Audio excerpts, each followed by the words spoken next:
Au JO 2028, étant donné que c'est aux États-Unis, ils ont l'intention de mettre du baseball. Pour les garçons, baseball, oui. Pour le softball, pour les filles, oui. Ta carrière en équipe de France? Alors, ça a commencé en 2019. Avant 2019, il n'y avait pas d'équipe féminine de baseball en France. Donc, pas de championnat d'Europe, pas d'équipe féminine. C'est même pas, ils n'étaient pas qualifiés, c'est juste, elle n'existait pas. Elle n'existait pas. En Europe, il y avait que, parce qu'en fait, il y a le baseball et le softball. Et il y avait des équipes féminines de softball, des équipes de France féminines de softball, mais pas de baseball. C'est quoi la différence? Au baseball, la balle est plus petite. Et le terrain est plus grand par rapport au softball. Et softball aussi, la lanceuse ou le lanceur lance par en dessous la balle. Donc, vu que le terrain est plus petit, le jeu est un peu plus rapide.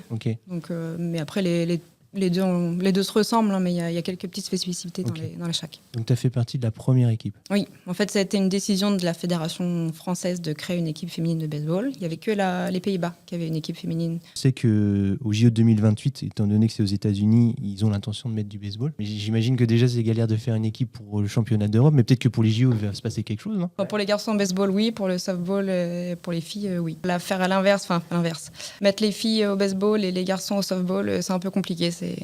Voilà, c'est pareil, c'est encore plus des sports de niche où historiquement les filles devaient jouer au softball et les garçons devaient jouer au baseball. Là, ça commence à se développer un peu où en fait on a le droit de jouer au sport qu'on veut. Moi, avec le club de Caen, là, je fais les deux. Tu fais les deux? Je fais les deux, ouais.